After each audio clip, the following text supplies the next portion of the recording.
ರಾಘವೇಂದ್ರ ಅವರೇ, ರಾಮ ಅಂದ್ರೆ ಅಹಿಂಸಾವಾದಿ. ಆತ ಹಿಂಸೆ ಯಾವತ್ತೂ ಕೂಡ ಒತ್ತು ಕೊಟ್ಟವನಲ್ಲ. ಅದು ಯಾಕೆ ಅಂತಂದ್ರೆ ಕೊನೆಗಾಲದಲ್ಲಿ ಯುದ್ಧ ಮಾಡಲೇಬೇಕಾಯ್ತು, ಸೀತಾಮಾತೆಯನ್ನು ಕರ್ಕೊಂಡು ಬರಲೇಬೇಕಾಯ್ತು. ಅದೊಂದು ರೀತಿಯಾಗಿ ಯುದ್ಧ ಹಿಂಸೆ ಅನ್ನೋದಕ್ಕಿಂತಲೂ ಕೂಡ ಹೆಚ್ಚಾಗಿ ಅಹಿಂಸೆಯ ಮೂಲಕನೇ ನಾನು ಗೆಲ್ತೀನಿ ಅನ್ನೋದನ್ನು ತೋರಿಸಿಕೊಟ್ಟಂತಹ ರಾಮ. ಆದ್ರೆ ನಾವೀಗ ರಾಮ ಮಂದಿರವನ್ನ ಕಟ್ತಾ ಇದ್ದೀವಿ ಹೊರತು ರಾಮ ರಾಜ್ಯ ಎಲ್ಲೂ ಕ್ರಿಯೇಟ್ ಆಗ್ತಾ ಇಲ್ಲ. ಬಟ್ ಯಾಕೆ ಇದನ್ನ ಕಂಪ್ಲೀಟ್ ಆಗಿ ರಾಜಕೀಯಕರಣಗೊಳಿಸುವಂತಹ ಪ್ರಯತ್ನಗಳು ನಡೀತಾ ಇದೆ? ಏನು ಹೇಳ್ತೀರಿ ಇದಕ್ಕೆ? ಮೊದಲನೇದಾಗಿ ನಾವು ನಮ್ಮ ದೇಶದ ಪ್ರಧಾನಮಂತ್ರಿಗೆ ಅಭಿನಂದನೆ ಸಲ್ಲಿಸ್ತೇವೆ. ಇಷ್ಟು ವರ್ಷ ಆಗದಿರೋಂಥ ರಾಮ ಮಂದಿರ ನಮ್ಮ ದೇಶದಲ್ಲಿ ಆಗ್ತಾ ಇದೆ. ಮೊದಲ ಬಾರಿಗೆ ಕನ್ನಡಿಗರ ಪರವಾಗಿ ನಾನು ಅಭಿನಂದನೆ ಸಲ್ಲಿಸ್ತೀನಿ. ಇವತ್ತು ನಮ್ಮದು ಕನ್ನಡವೇ ದೇವರು, ಕನ್ನಡವೇ ಧರ್ಮ, ಕನ್ನಡವೇ ಜಾತಿ, ನಾವು ಇದನ್ನು ಹಾಕ್ಕೊಂಡಿದ್ದೇವೆ, ನಾವು ಅದನ್ನು ಹೇಳ್ತೇವೆ. ಆದರೆ ಇವತ್ತು ಯಾವ ಧರ್ಮದಲ್ಲಿ ಏನು ನಾವೆಲ್ಲ ಸಾಮಾನ್ಯವಾಗಿ ಇಲ್ಲಿ ಕೂತಿದ್ದಾವಲ್ಲ, ಎಲ್ಲರಿಗೂ ಒಂದೇ ಧರ್ಮ. ಆಮೇಲೆ ನೋಡಿ, ಅಲ್ಲ, ಶಿವ, ಏನು ಎಲ್ಲರೂ ಹೇಳೋದು ಒಂದೇ. ಎಲ್ಲರಿಗೂ ಕಷ್ಟ ಬಂದಾಗ ಎಲ್ಲರೂ ಭಕ್ತಿಯಿಂದ ನನಗೆ ಒಳ್ಳೇದು ಮಾಡಪ್ಪ ಅಂತಲೇ ಕೇಳ್ಕೊತಾರೆ. ಈಗ ಮುಸ್ಲಿಮರು ಕೇಳ್ಕೊತಾರೆ, ಕ್ರಿಶ್ಚಿಯನರು ಕೇಳ್ತಾರೆ, ಹಿಂದೂ ಕೇಳ್ತಾರೆ. ಆದರೆ ಇವತ್ತು ಈಗ ನಮಗೆ ಈಗ ಬಂದಿರಿ ನೋಡಿ, ಅವತ್ತು ಏನು 1985, 92ರಲ್ಲಿ ಏನು ಮಸೀದಿ ಹೊಡೆದ್ರು, ರಾಮ ಮಂದಿರ ಹೊಡೆದ್ರು, ಅದು ಗೊತ್ತಿಲ್ಲ. ಆದರೆ ನಮಗೆ ಈಗ ಬೇಕಾಗಿರೋದು ಮುಂದಿನ ಪೀಳಿಗೆಗೆ, ಮತ್ತೆ ನಮ್ಗೆ ಇವಾಗ ಬೇಕಾಗಿರೋದು ಇತಿಹಾಸನೇ ಮುಂದಿನ. ಆಯ್ತು ಮೇಡಮ್, ಖಂಡಿತ ಇತಿಹಾಸ ಬೇಕು. ಆದರೆ ನೋಡಿ, ಈಗ ನೋಡಿ, ಇತಿಹಾಸ ತಗೊಳ್ಳೋದು ಖಂಡಿತ ಮೇಡಮ್, ಇತಿಹಾಸ ನಾವು ಒಪ್ತೇವೆ, ಇತಿಹಾಸ ಬೇಕು, ನಾವು ಬೇಡ ಅಂತ ಹೇಳ್ತಾ ಇಲ್ಲ. ಇತಿಹಾಸದ ಜೊತೆಗೆ ಇವತ್ತು ಹೇಳ್ದಂಗೆ ಕೊರೋನಾ ಬಂದು ಯಾವಾಗ ಯಾರು ಸತ್ರು ಗೊತ್ತಿಲ್ಲ. ಇತಿಹಾಸದ ಜೊತೆಗೆ ಮುಂದಿನ ಪೀಳಿಗೆ, ನಮ್ಮ ಮಕ್ಕಳು, ನಾವೀಗ ಬದುಕ್ತಾ ಇದ್ದೇವೆ. ನಮಗಿವತ್ತು ನೋಡಿ, ನಿಮ್ಗೆ ಗೊತ್ತಿದ್ದಂಗೆ ಅವತ್ತು ಯೂಟ್ಯೂಬ್ ಇರಲಿಲ್ಲ, ಇಷ್ಟೊಂದು ಮಾಧ್ಯಮಗಳಿರಲಿಲ್ಲ, ಯಾವ ವಿಷಯಗಳು ಹೋಗ್ತಾ ಇರಲಿಲ್ಲ. ಇವತ್ತೆಲ್ಲ ನಾವು ಪ್ರೌಢರಾಗಿದ್ದೇವೆ. ಈ ಜಾತೀಯತೆನ ಬಿಟ್ಟು ಅಭಿವೃದ್ಧಿ ಕಡೆ ಗಮನ ಕೊಡೋಣ, ಅಭಿವೃದ್ಧಿ ಮಾಡ್ಸೋಣ, ಶಿಕ್ಷಣ ಕೊಡೋಣ, ಎಲ್ಲರಿಗೂ ಶಿಕ್ಷಣ ಬರಲಿ, ಎಲ್ಲರಿಗೂ ರೈತರಿಗೆ ಒಳ್ಳೆ ನೀರು ಕರೆಂಟ್ ಬರಲಿ. ಆ ರೀತಿಯ ಒಂದು ಗಮನ ಕೊಡಬೇಕಾಗಿರೋದು ಎಲ್ಲ ಸರ್ಕಾರದ ಧರ್ಮ.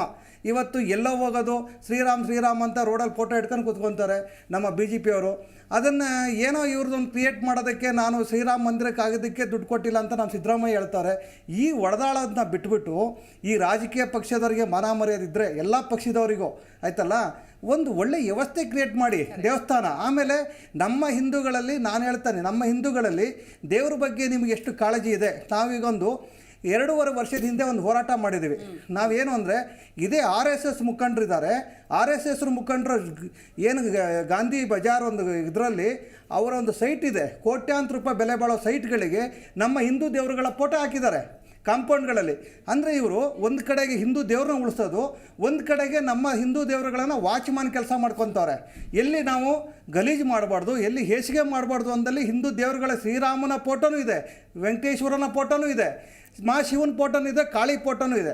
ಅಂದರೆ ನಮ್ಮ ಹಿಂದೂಗಳಲ್ಲಿ ಫಸ್ಟ್ ನಾವು ಬದಲಾವಣೆ ಆಗಬೇಕು. ನಮ್ಮ ದೇವರು ಅಂದರೆ ನಮ್ಮ ಭಕ್ತಿ. ನೀವು ಯಾವುದೇ ಫುಟ್ಪಾತಲ್ಲಿ ನೋಡಿ, ಯಾವುದೇ ಒಂದು ದರ್ಗಾದ ಫೋಟೋ ಸಿಗಲ್ಲ, ಯಾವುದೇ ಒಂದು ಕ್ರಿಶ್ಚಿಯನ್ ಫೋಟೋ ಸಿಗಲ್ಲ. ಯಾಕಂದರೆ ನಮ್ಮ ಹಿಂದೂಗಳ ಫೋಟೋ ಅಷ್ಟು ಕೇವಲವಾಗಿದ್ದಾವೆ. ಆ ರೀತಿ ಬದಲಾವಣೆಗಳು ಮಾಡಬೇಕು. ಈಗ ಅದನ್ನೇನೋ ಸ್ವಲ್ಪ ಎಚ್ಚೆತ್ತುಕೊಂಡು 1-3 ತಿಂಗಳಿಂದ ನಮ್ಮ ಏನು ಸೂಲೆಬೇಲಿ ಅವರು ಅದನ್ನು ಒಂದು ಕಾರ್ಯಕ್ರಮ ಮಾಡ್ಕೊಂಡಾರೆ. ಆದರೆ ಇಲ್ಲಿ ಏನಾಗಿದೆ, ಅವರು ಮಾಡಿದರೆ ಪ್ರಚಾರ ಸಿಗುತ್ತೆ, ಜನಗಳಿಗೆ ತಲುಪುತ್ತೆ. ಈಗ ನಮ್ದೆಲ್ಲ ಚಿಕ್ಕ ಸಂಘಟನೆಗಳಾಗಿತ್ತು, ಅವತ್ತು ಪ್ರಚಾರ ಸಿಕ್ಕಿಲ್ಲ, ಅದನ್ನು ಹಾಗೆ ಇದಾಯ್ತು. ಇವತ್ತು ನಮಗೆ ಬೇಕಾಗಿರೋದು ಇಷ್ಟೇ ಮೇಡಮ್, ಶ್ರೀರಾಮ ಮಂದಿರ ಕಟ್ಟಿದ್ದಾರೆ, ನಾವು ಅಭಿನಂದನೆ ಸಲ್ಲಿಸ್ತೇವೆ, ಪೂಜೆ ಮಾಡ್ತೇವೆ. ಆಮೇಲೆ ಇವತ್ತು ನೋಡಿ, ನಮ್ಮ ಹಿಂದೂಗಳ ದೇವರುಗಳನ್ನು ನಾವಿವತ್ತು ನಿನ್ನೆ ಯಾವುದೋ ಒಂದು ಕೆಲಸಕ್ಕೆ ಶಿವಾಜಿನಗರ ಹೋದೆ. ಶಿವಾಜಿನಗರದಲ್ಲಿ ನಾನು ಕಾರ್ ಪಾರ್ಕ್ ಮಾಡಿದೆ, ನಾನು ನಿಂತ್ಕೊಂಡೆ. ಪಕ್ಕದಲ್ಲಿ ಒಂದು ದೊಡ್ಡ ಮಸೀದಿ ಇದೆ, ಅವ್ರು ಎಷ್ಟು ನೀಟಾಗಿ ಕ್ಲೀನ್ ಮಾಡಿ ಕಾಂಪೌಂಡ್ ಹಾಕಿ ನೀಟಾಗಿ ಇಟ್ಕೊಂಡವ್ರೆ. ಈ ಕಡೆ ರೈಟ್ ಸೈಡಿಗೆ ಒಂದು ದೇವಸ್ಥಾನ ಇದೆ, ಲೆಫ್ಟ್ ಸೈಡಿಗೆ ಒಂದು ದೇವಸ್ಥಾನ ಇದೆ. ನಮ್ಮವ್ರಿಗೆ ಅಷ್ಟು ಗತಿಗೆಟ್ಟೋಗಿದ್ದಾವ. ಅಂಗಡಿಗಳನ್ನ ಬಾಡಿಗೆ ಬಿಟ್ಬಿಟ್ಟು ಚಪ್ಪಲಿ ಅಂಗಡಿಗೆ, ಬೆಲ್ಟ್ ಮಾರೋ ಅಂಗಡಿಗೆ ನಮ್ಮವರೇ ಬಾಡಿಗೆ ಕೊಟ್ಟವ್ರಲ್ಲಿ. ಈಗ ಬೇಕಾದ್ರೆ ನೀವು ಹೋಗಿ ನೋಡಿ, ನಮ್ಮವರೇ ಬಾಡಿಗೆ ಕೊಟ್ಟವ್ರೆ. ಯಾವತ್ತಿಂದ ಕೊಟ್ಟಾರೋ ಗೊತ್ತಿಲ್ಲ. ಅದೇನಾಗುತ್ತೆ, ದೇವಸ್ಥಾನ ಪೂಜೆ ನಡೀತಾ ಇರುತ್ತೆ, ಆ ದೇವಸ್ಥಾನ ಪೂಜೆ ನಡೀತಾ ಇದ್ದಾಗ ಚಪ್ಪಲಿ ಮಾರಾಟ ದೇವಸ್ಥಾನ ಮುಂದೆ ನಡೀತಾ ಇದೆ. ಈ ವ್ಯವಸ್ಥೆಗಳನ್ನ ಸರಿ ಮಾಡ್ಬೇಕಾದ್ರೆ ಯಾರು ಈಗ ಮಾಡಬೇಕಲ್ಲ, ಅವೆಲ್ಲ ವ್ಯವಸ್ಥೆಗಳನ್ನ ಸರಿ ಮಾಡಬೇಕು. ಈಗ ಮುಜರಾಯಿ ಇಲಾಖೆ, ನಾನು ಹೇಳೋದು ಒಂದೇ, ಇವತ್ತು ಮುಜರಾಯಿ ಇಲಾಖೆ ಇಲ್ಲ ನೋಡಿ, ಇವಾಗ ಒಂದೇ ಒಂದು ಮಾತು ಹೇಳ್ತೀನಿ. ಅಪಪ್ರಚಾರ ಎಷ್ಟರ ಮಟ್ಟಿಗೆ ಇವತ್ತು ಆಗ್ತಾ ಇದೆ ಅಂತ ಹೇಳಿದ್ರೆ, ಇವಾಗ ಇಲ್ಲಿ ಕೂತಿರೋರಲ್ಲಿ 3 ಪ್ಯಾನಲಿಸ್ಟ್ ನಿಮ್ಮ ಏನ್ ಹೇಳ್ತಿದ್ದಾರೆ ಅಂತ ಹೇಳಿದ್ರೆ, ಪ್ರಧಾನ ಮಂತ್ರಿಗೆ ನಾವು ಅಭಿನಂದನೆ ಸಲ್ಲಿಸ್ತೀವಿ. ನೋಡಿ, ಇದು ಕೋರ್ಟ್ ತೀರ್ಮಾನ ತಗೊಂಡಿದ್ದು, ಮುಸಲ್ಮಾನರು ಕೋರ್ಟ್ ತೀರ್ಮಾನಕ್ಕೆ ನಾವು ಭದ್ರಾಗ್ತೀವಿ ಅಂತ ಹೇಳಿದ್ದು. ಆಕ್ಚುಲಿ ಇತಿಹಾಸದಲ್ಲಿ ಯಾವತ್ತೂ ಸುಪ್ರೀಂ ಕೋರ್ಟ್ ಆಸ್ಥಾದ ವಿಷಯ ಮೇಲೆ, ನಿಮ್ಮ ಭಕ್ತಿ ನಂಬಿಕೆಯ ವಿಷಯದ ಮೇಲೆ ತೀರ್ಪನ್ನ ಕೊಡ್ಲಿಲ್ಲ. ಇದು ಒಂದು ಸ್ಪೆಷಲ್ ಪ್ರಾವಿಷನ್ ಸುಪ್ರೀಂ ಕೋರ್ಟ್ ಇಂದ. ಸ್ವಾಮಿ, ನಾವು ಪ್ರಧಾನಮಂತ್ರಿಗೆ ಅಭಿನಂದನೆ ಸಲ್ಲಿಸ್ತೇವೆ ಅಂತ ಹೇಳಿದ್ವಿ. ನಿಮ್ ತರ ಮತ್ತೆ ಮಂದಿರ ಒಡೆದು ಕಟ್ತೇವೆ ಅಂತ ಕೋಮು ಗಲಭೆ ಸುತ್ತಿಸಿಲ್ಲ. ರಜಾಕ್ ಅವರೇ, ಫಸ್ಟ್ ಅರ್ಥ ಮಾಡ್ಕೊಳ್ಳಿ, ನಮ್ಮ ಪ್ರಧಾನಮಂತ್ರಿಗೆ ಅಭಿನಂದನೆ ಸಲ್ಲಿಸೋದು ನನ್ನ ಕರ್ತವ್ಯ. ನಾನೊಬ್ಬ ಹಿಂದೂ ಆಗಿ, ನಾನೊಬ್ಬ ಕನ್ನಡಿಗನಾಗಿ ಅಭಿನಂದನೆ ಸಲ್ಲಿಸಿದ್ದೀನಿ. ನಿಮ್ಮ ತರ ಒಡೆದಾಡೋ ಕೆಲಸನ ನಾವು ಮತ್ತೆ ಮಂದಿರ ಒಡೆದ್ಬಿಟ್ಟು ಮತ್ತೆ ಮಸೀದಿ ಕಟ್ತಾನೆ ಅಂತ ಹೇಳ್ಬಿಟ್ಟು ಬೆಂಕಿ ಹಚ್ಚೋ ಕೆಲಸ ನಾವು ಮಾಡಲ್ಲ. ಮೊದಲಾದ್ರೂ ಅರ್ಥ ಮಾಡ್ಕೊಳ್ಳಿ. ಅಭಿನಂದನೆ ಸಲ್ಲಿಸೋದೇನೋದು ಅದು ಬೇರೆ ತರ ಇರುತ್ತಾ? ಕಂಡಕ್ಟ್ ಮಾಡ್ತಿದ್ದಾರೆ. ನಾನು ಏನ್ ಹೇಳಕ್ ಹೊರಟಿದ್ದೀನಿ ಅದನ್ನ ಕೇಳಿಸ್ಕೊಂಡ್ರೆ ಅರ್ಥ ಆಗುತ್ತೆ. ಶ್ವೇತಾ ಅವರೇ, ತುಂಬಾ ಚೆನ್ನಾಗಿ ಡಿಬೇಟ್ ಕಂಡಕ್ಟ್ ಮಾಡ್ತಿದ್ದೀರಾ. ಬೇರೆ ಚಾನಲ್ ತರ ನಾನು ಇಲ್ಲಿ ಕಿರ್ಚಾಡಿ ನಾನು ಏನ್ ಮಾತಾಡಿದ್ರು ಸತ್ಯನೇ. ಎಲ್ಲದಕ್ಕೂ ಬರುತ್ತೆ. ನೀವೇನ್ ಕಿರ್ಚಾಡ್ತೀರ ಅಂತ ತುಂಬಾ ನಾವು ನೋಡಿದ್ದೇವೆ. ಅದಕ್ಕೆ ಸರ್ ಕೆಲವೊಂದು ವೇದಿಕೆ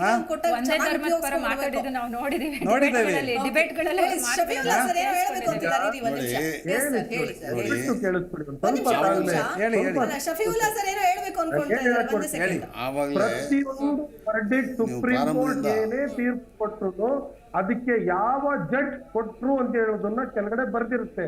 ಈ ತೀರ್ಪಿಗೆ ಇಲ್ಲ, ಈ ತೀರ್ಪು ಸನ್ಮಾನ್ಯ ಸುಪ್ರೀಂ ಕೋರ್ಟೇ ಕೊಟ್ಟಿರೋದು ಅಂತ ಅಲ್ಲ. ಈಗ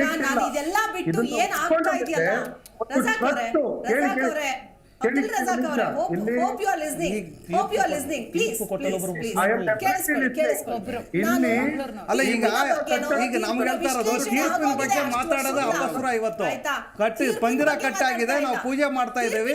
ತೀರ್ಪಿನ ಬಗ್ಗೆ ಮಾತಾಡೋದೇ ಬೇಕಾಗಿಲ್ಲ. ಇವಾಗ ಯಾಕೆ ಮಾತಾಡ್ತಾ ಇದ್ರೆ ತೀರ್ಪಿನ ಬಗ್ಗೆ? ತೀರ್ಪು ಕಟ್ಟಾಗಿ ಮಂದಿರ ಕಟ್ಟಾಗಿದೆ. ನೋಡಿ, ಆ ದೇಣಿಗೆ ಪ್ರತಿಯೊಬ್ಬ ಜಾತಿಯವರು ಕೊಟ್ರು, ಕೊಟ್ರು, ಸೇರಿಕೆ ಹಾಕೊಟ್ರು. ಇವತ್ತು ಅಲ್ಲಿ ಮಂದಿರ ನಿರ್ಮಾಣ ಆಗ್ತಿದೆ. ನಿರ್ಮಾಣ ಆಗೋಗಿದೆ, ನಿರ್ಮಾಣ ಆಗ್ತಾ ಇದೆಯಲ್ಲ, ನಿರ್ಮಾಣ ಆಗೋಗಿದೆ. 22 ಪೂಜೆ ಆಗಿದೆ, ಪೂಜೆ ಮಾಡ್ತಾ ಇದ್ದೇವೆ. ಶಾಂತವಾಗಿದ್ರೆ ತುಂಬಾ ಒಳ್ಳೇದಾಗುತ್ತೆ. ಅಲ್ಲ ಸರ್, ನಾನು ಡಿಸೈಡ್ ಮಾಡ್ಕೊಂಡ್ ಬಂದಿದ್ದೀನಿ. ಈ ಚರ್ಚೆಯಲ್ಲಿ, ಈ ಡಿಬೇಟ್ ಅಲ್ಲಿ ಗಲಾಟೆ ಬೇಡ, ಕಿರ್ಚಾಡೋದು ಬೇಡ. ನಾವಿಲ್ಲ ನೋಡಿ, ನಾವು ಇವರು ಸಾಹೇಬ್ರ ತರ ಮಾತಾಡ್ಲಿ, ನಾವು ಮಾತಾಡ್ತೇವೆ. ನಮ್ಗೇನಿಲ್ಲ, ಗೌರವ ಇದೆ ಇವ್ರ ಮೇಲೆ. ನಾವು ಇವ್ರ ತರ ಮಾತಾಡ್ಲಿ ಇದು ನಾವು. ದಯಮಾಡಿ ನನಗೆ ಅವಕಾಶ ಕೊಡ್ಬೇಕು ನೀವು. ಎಸ್ ಶಫೀವುಲ್ಲಾ ಸರ್, ನೋಡಿ, ಪ್ರಾರಂಭದಿಂದ ತಾವು ನಮ್ಮ ರವಿ ಅವರು ಹೇಳಿದ್ರೆ ರಾಜಕಾರಣಿಗಳ ಬಗ್ಗೆ.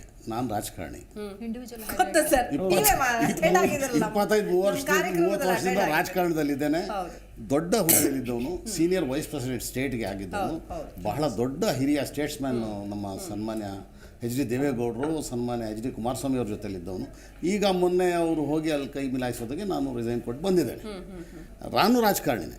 ಆದ್ರಿಂದ ನಾನು ಏನು ಹೇಳ್ತಾ ಇದ್ದೇನೆ, ನನ್ನಂತ ರಾಜಕಾರಣಿಗಳು ಬೇಕಾದಷ್ಟಿದ್ದಾರೆ. ಯಾರು ಜನರಿಗೆ ಶಾಸಕರೊಬ್ರು, ನಾನು ರಾಮ ಭಕ್ತ, ನಾನು ರಾಮನ್ ಪೂಜೆ ಮಾಡ್ತೀನಿ ಪ್ರತಿದಿನ ಅಲ್ಲ, ಕಿತ್ತಾಡಿಸಿ ಸಂತೋಷ ಪಟ್ಕೊಳ್ಳೋರು ಕೆಲವರು ಮಾತ್ರ, ಕಿತ್ತಾಡಿಸಿ ಲಾಭ ಪಟ್ಕೊಳ್ಳೋರು ಕೆಲವರು ಮಾತ್ರ.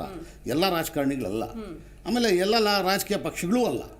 ಹಾಗಿರ್ಬೇಕಾದ್ರೆ ಎಲ್ಲರ ಬಗ್ಗೆ ಒಂದೇ ಸಲ ಹೇಳೋದು ಬೇಡ. ಕೆಲವರು ಆ ರೀತಿ ಇರ್ತಾರೆ. ಎಲ್ಲ ನಮ್ಮ ಭಾರತದಲ್ಲಿ ಒಳ್ಳೆ ಜನ ಇದ್ದಾರೆ. ಅದನ್ನ ಸೈನ್ಸ್ ನಾವು ಎಲ್ಲ ಓದಿದ್ದೇವೆ. ಆದ್ರೆ ನೋಡಿ, ನಾವಿಲ್ಲಿ ಬಂದಿರೋ ಚರ್ಚೆ ಇವತ್ತು ಆಗ್ತಾ ಇರೋದು, ನಮ್ಮನ್ನು ಕರೆದಿರೋದು ಶ್ರೀರಾಮ ಮಂದಿರದ ಬಗ್ಗೆ ಮಾತಾಡೋಕ್ಕೆ. ನೀವು ಅದೆಲ್ಲ ತಗೊಂತೀರಾ ಅಂದಾಗ ನೋಡಿ, ನಾವು ಹೇಳೋದು ಇಷ್ಟೇ. ಶ್ರೀರಾಮ ಮಂದಿರ, ಈಗ ಕೆಲವ್ರು ಹೇಳ್ತಾರೆ ಶಾಲೆ ಕಟ್ಬೋದಾಗಿತ್ತು, ಆಸ್ಪತ್ರೆ ಕಟ್ಬೋದಾಗಿತ್ತು, ಶ್ರೀರಾಮ ಮಂದಿರ ಯಾಕೆ ಕಟ್ಟಬೇಕು ಅಂತ. ಅಂಥವ್ರಿಗೆ ನಾನು ಹೇಳೋದು, ನಾನು ಎಲ್ಲ ಧರ್ಮಕ್ಕೂ ನಾನು ಎಲ್ಲ ದೇವರಿಗೂ ಕೈ ಮುಗಿತಾನೆ, ಚರ್ಚಿಗೆ ಹೋಗ್ತೇನೆ, ಮಸೀದಿಗೆ ಹೋಗ್ತಾನೆ, ಎಲ್ಲ ಹೋಗ್ತಾನೆ. ನಂದಿಲ್ಲಿ ಪ್ರಶ್ನೆ ಅಷ್ಟೇ, ಯಾರು ಬೇಜಾರಾಗೋದಂತಲ್ಲ. ಶ್ರೀರಾಮ ಮಂದಿರಕ್ಕೆ ಕೋಟ್ಯಾಂತರ ರೂಪಾಯಿ ಖರ್ಚು ಮಾಡಿದ್ರೆ ಕಟ್ಟಿದ್ದಾರೆ, ಓಕೆ. ಅದೇ ರೀತಿ ಶ್ರೀರಾಮ ಮಂದಿರ ದೊಡ್ಡದ ಮಸೀದಿಗಳಿದೆ, ದೊಡ್ಡ ಚರ್ಚ್ಗಳಿದೆ. ಅದನ್ನು ಯಾಕೆ ಪ್ರಶ್ನೆ ಮಾಡಲ್ಲ? ಅವರಿಗೆಲ್ಲ ಕಾಣಿಸಿಲ್ವಾ? ಅದಕ್ಕೆ ಸ್ಕೂಲ್ ಕಟ್ಟಬೇಕು ಅಂತ ಆಗಿಲ್ವಾ? ಅವರಿಗೆಲ್ಲ ಆಸ್ಪತ್ರೆ ಕಟ್ಟಬೇಕು ಅಂತ ಆಗಿಲ್ವಾ? ಅದ್ರ ಬಗ್ಗೆ ಗಮನ ಕೊಡ್ಬೇಕಲ್ಲ. ಹಿಂದೂ ದೇವರುಗಳ ಮುಜರಾಯಿ ಇಲಾಖೆ ಯಾಕೆ ಮಾಡಿದೆ ಸರ್? ಒಂದ್ ನಿಮಿಷ ಸರ್, ಸರ್ಕಾರನ ಹಿಂದೂ ದೇವರಿಗೆ ಮಾತ್ರ ಮುಜರಾಯಿ ಇಲಾಖೆನಾ? ಯಾಕೆ ಚರ್ಚಿಗೆ, ಮಸೀದಿಗೆ ಮುಜರಾಯಿ ಇಲಾಖೆ ಇಲ್ವಾ? ನಮ್ಮ ದುಡ್ಡು ತಗೊಂಡೋಗಿ 10,000 ಕೋಟಿನ ಬರೀ ಒಂದೇ ಸಮುದಾಯಕ್ಕೆ ಯಾಕೆ ಕೊಡಬೇಕು? ಕ್ರಿಶ್ಚಿಯನ್ನರಲ್ಲಿ ಬಡವರಿಲ್ವಾ?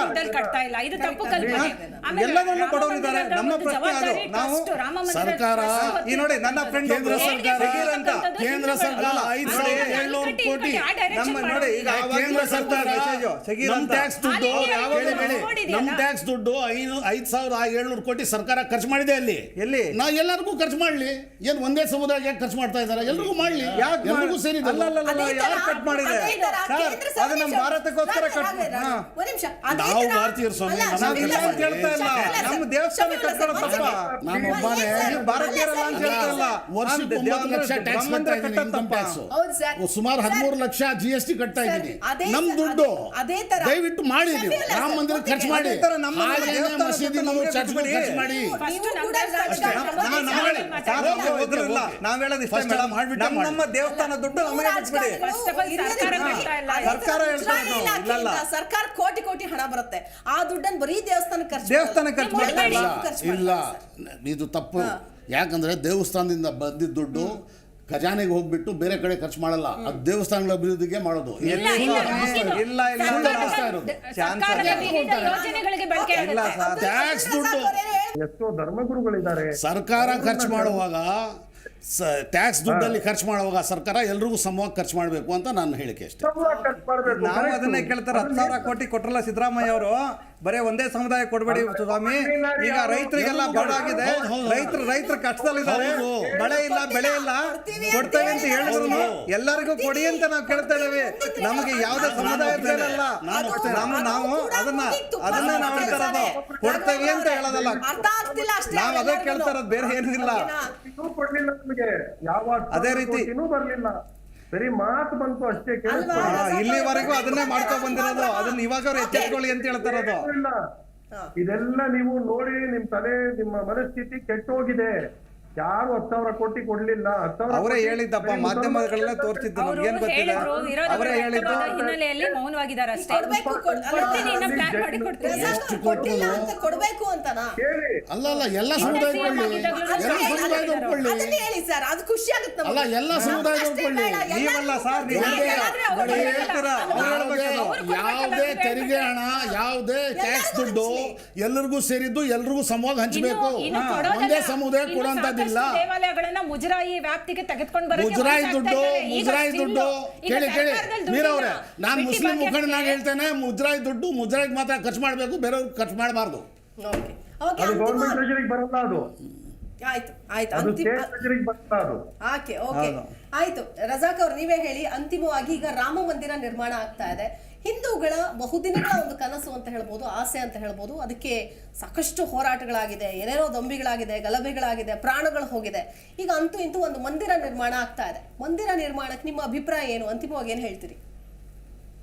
ನೋಡಿ, ಮನುಷ್ಯ ಅಂದ್ಮೇಲೆ ಸುಖ ದುಃಖ ಎರಡನ್ನೂ ನೋಡಿ ನಡಿಬೇಕು. ಇವಾಗ ಒಂದು ಬಿಸ್ನೆಸ್ ಅಂದ್ಮೇಲೆ ಪ್ರಾಫಿಟ್ ಲಾಸ್ ಎರಡನ್ನೂ ನೋಡಿ ನಡಿಬೇಕು. ಇವಾಗ ಒಂದ್ ಕಡೆ ಈ ತೀರ್ಪು ನಮ್ ಕಡೆ ಬರ್ಲಿಲ್ಲ, ನಮ್ ಜೊತೆ ಮೋಸ ಆಯ್ತು, ಮಂದಿರ ನಿರ್ಮಾಣಕ್ಕೆ ಏನ್ ಹೇಳ್ತಾ ಇದ್ದೀರಿ ಅಂತ ಮೋಸ ಆಯ್ತು ಅಂತ ಮಾತಾಡ್ತಾರೆ ನೋಡಿ. ಮೋಸ ಆಯ್ತು ಅನ್ನೋದು ಏನ್ ಸೂಚಿಸುತ್ತೆ? ಮೋಸ ಆಯ್ತು ಅನ್ನೋದು ಏನ್ ಸೂಚಿಸುತ್ತೆ ಹೇಳಿ? ಏನಿಲ್ಲ, ಸೈಲೆಂಟ್ ಆಗಿ ಹೇಳ್ಬಾರ್ದು, ಅದು ಹೇಳ್ಬಾರ್ದು. ಮೋಸ ಆಯ್ತು ಅನ್ನುವಂಥದ್ದು, ನನಗೆ ಮೋಸ ಆಯ್ತು ಅಂದ್ರೆ ನಮ್ ದೇವಸ್ಥಾನ ಅವ್ರು ಹೇಳ್ಬಿಡಿ, ಕೇಳಿಸ್ಕೊಳ್ಳಿ ಜನ ಕೇಳಿಸ್ಕೊಳ್ಳಿ. ಏನ್ ಹೇಳ್ತೀರಿ? ಇಲ್ಲ ಕಿರ್ಸ್ತಾ ಅಲ್ಲ, ನೀವು ಕಂಟಿನ್ಯೂಸ್ ಆಗಿ ಮಾತಾಡ್ತಿದ್ರಲ್ಲ, ಹಂಗ ಅನ್ಸ್ತಿದೆ ಅಷ್ಟೇ, ಹೇಳಿ. ಶ್ವೇತಾ ನೋಡಿ, ಕೋರ್ಟಿನ ತೀರ್ಪು ಬಂತು, ಅದು ನಮ್ಗೆ ಇಷ್ಟ ಆಯ್ತು ಇಲ್ವೋ, ಅದು ನನ್ ಒಳಗಡೆಯಿಂದ ಮನಸ್ಸು ಕಿರ್ಚಿ ನನಗೆ ಹೇಳ್ತಾ ಇದೆ, ನಿನ್ ಜೊತೆ ಮೋಸ ಆಯ್ತು ಅಂತ. ಆದ್ರೆ ನಾವು ವಾದ ಮಾಡಿದ್ವಿ, ಸುಪ್ರೀಂ ಕೋರ್ಟ್ ಏನೇ ತೀರ್ಪು ತಗೊಳ್ಳಿ, ಅದಕ್ಕೆ ಅದು ಏನೇ ಬರ್ಲಿ ಬರ್ಲಿಕ್ಕೆ ಅದಕ್ಕೆ ನಾವು ಭದ್ರಾಗ್ತೀವಿ ಅಂತ ನಾವು ಭದ್ರಾಗಿದ್ದೀವಿ. ದೇವಸ್ಥಾನ ಕಟ್ತಾ ಇದ್ದಾರೆ, ದೇವಸ್ಥಾನ ಕಟ್ಲಿ, ಅವರ ಭಕ್ತಿ, ಅವರ ನಂಬಿಕೆ. ಆದ್ರೆ ಮನಸ್ಸಿಂದ ನನಗೆ ಕೇಳಿದ್ರೆ, ನನಗೆ ಒಳಗಡೆ ಒಂದ್ ಕಡೆ ಎಲ್ಲೋ ಅಟ್ಲೀಸ್ಟ್ ಆ ಮಸೀದಿನ ಧ್ವಂಸ ಮಾಡಿದವ್ರು ಯಾರು, ಅವ್ರಿಗೇನ ಶಿಕ್ಷೆ ಆಯ್ತಾ? ಅದೂ ಆಗಿಲ್ಲ. ಇಲ್ಲಿ ಕುತ್ಕೊಂಡು ಇವರೆಲ್ಲ ನಿಮ್ ಜೊತೆ ಸೌಹಾರ್ದತೆ ಪ್ರೋಗ್ರಾಮ್ ತರ ಚೆನ್ನಾಗಿ ಮಾತಾಡ್ತಿದ್ದಾರೆ. ಇವರ ಮನಸ್ಥಿತಿಗಳು ಇವರ ಮಾತಿಂದನೇ ಆಚೆ ಬರ್ತಾ ಇದೆ ನೋಡಿ. ಎಲ್ರ ಮನಸ್ಥಿತಿನೂ ಬರ್ತಿದೆ, ಇನ್ಕ್ಲೂಡಿಂಗ್ ಅಬ್ದುಲ್ ರಜಾಕ್ ಅವ್ರ ಮನಸ್ಥಿತಿನೂ ಬರ್ತಿದೆ ಬಿಡಿ. ಪ್ರಯತ್ನ ಪಟ್ಟರು ಆಗೋಲ್ಲ, ಇರ್ತಾರೆ, ಇಂಥ ಒಬ್ರಿಬ್ರಿಂದ ಸಾಧ್ಯ ಆಗುತ್ತೆ ಬಿಡಿ, ಎಲ್ಲರಿಂದನೂ ಆಗಲ್ಲ ಅನ್ನೋದನ್ನು ತೋರಿಸ್ತಾ ಇದ್ದೀರಿ ನೀವು. ಯತ್ನಾಳ್ ಅಂತವರು ಪಾಕಿಸ್ತಾನಕ್ಕೆ ಹೋಗಿ ಅಂತ ಪದೇ ನಮಗೆ ಹೇಳಿದ್ರು ಕೂಡ ನಾವು ಕೇಳಿಸ್ಕೊಂಡು ಸುಮ್ಮನಾಗಿರ್ತೀವಿ. ಅದ್ರ ಜೊತೆಗೆ ಪಾಕಿಸ್ತಾನ್ ಜಿಂದಾಬಾದ್ ಅನ್ನೋರು ಇರೋವರೆಗೂ ಕೂಡ ಇಂತಹ ಸಮಸ್ಯೆಗಳು ಇದ್ದೇ ಇರುತ್ತೆ ಅಲ್ವಾ? ಭಾರತದಲ್ಲಿ ಇದ್ದು, ಭಾರತದ ಅನ್ನ ತಿಂದು, ಇಲ್ಲಿನ ಗಾಳಿ ಕುಡಿದು, ಇಲ್ಲಿ ಪಾಕಿಸ್ತಾನ್ ಜಿಂದಾಬಾದ್, ಪಾಕಿಸ್ತಾನದ ಬಾವುಟ ಆರಿಸೋರು ಇರೋವರೆಗೂ ಕೂಡ ಸಮಸ್ಯೆಗಳು ಬಗೆಹರಿಯೋದಿಲ್ಲ. ಯಾಕಂದ್ರೆ ಅಂಥ ಕಿಡಿಗೇಡಿಗಳಿಗೆ ಬುದ್ಧಿ ಹೇಳೋ ಕೆಲಸ ಕೇವಲ ಸರ್ಕಾರ ಅಥವಾ ಕಾನೂನು ಮಾತ್ರ ಅಲ್ಲ, ಆಯಾ ಧರ್ಮದವರು, ಅದು ಹಿಂದೂಗಳಾಗಿರ್ಬೋದು, ಮುಸ್ಲಿಮರಾಗಿರ್ಬೋದು, ಬುದ್ಧಿ ಕಲಿಸೋ ಕೆಲಸ ಮಾಡ್ಬೇಕು. ಮೀರಾ ಅವ್ರ ಅಂತಿಮ ಕ್ವಿಕ್ ಆಗಿ ಏನ್ ಹೇಳ್ತೀರಿ? ಓಕೆ ಅಬ್ದುಲ್ ರಜಾಕ್ ಅವ್ರು, ಫೈನ್ ಅನ್ಕೊಂಡು ಸೆಂಟೆನ್ಸ್ ಆಯ್ತು ಸರ್, ಆಯ್ತು, ಒಂದ್ ಸೆಕೆಂಡ್ ಅನ್ಕೊಂಡು ಮುಸಲ್ಮಾನರನ್ನ ಆಯ್ತ್ರಿ. ನಾನು ಇಲ್ಲಿ ಗಲಾಟೆ ಮಾಡಕ್ ಬಂದಿಲ್ಲ ಅಬ್ದುಲ್ ರಜಾಕ್ ಅವರೇ, please try to understand. Yes Meera ರಾಮರಾಜ್ಯದ ಕನಸು ಗಾಂಧೀಜಿ ಅವರು ಹೇಳ್ತಾರೆ. ಇವತ್ತು ಗಾಂಧಿ ಸಮಾಧಿ ಮುಂದೆ ಕೂಡ ಹೇ ರಾಮ್ ಅಂತಾನೆ ಬರ್ದಿರ್ತಕ್ಕಂಥದ್ದು. ಗಾಂಧೀಜಿ ಅವರು ಸತ್ತಾಗ ಕೂಡ ಹೇ ರಾಮ್ ಅನ್ನುವಂತ ಶಬ್ದನೇ ಕೊನೆಯಲ್ಲಿ ಹೇಳಿದ್ದು ಅಂತ ಹೇಳ್ಬಿಟ್ಟು, ಆದ್ರೂ ಕೂಡ ಕಾಂಗ್ರೆಸ್ನವರು ವಿರೋಧ ಮಾಡ್ತಾರೆ. ಇವತ್ತು ರಾಮರಾಜ್ಯ ಅನ್ನೋದು ಕಾಂಗ್ರೆಸ್ ಬಿಜೆಪಿ ಈಗ ಗಲಾಟೆ ಆಗ್ತಿರೋದು ಯಾರಿಂದ? ಅಲ್ಲ, ಗಲಾಟೆ ಆಗ್ತಿರೋದು ಏನಿಂದ? ವಿರೋಧ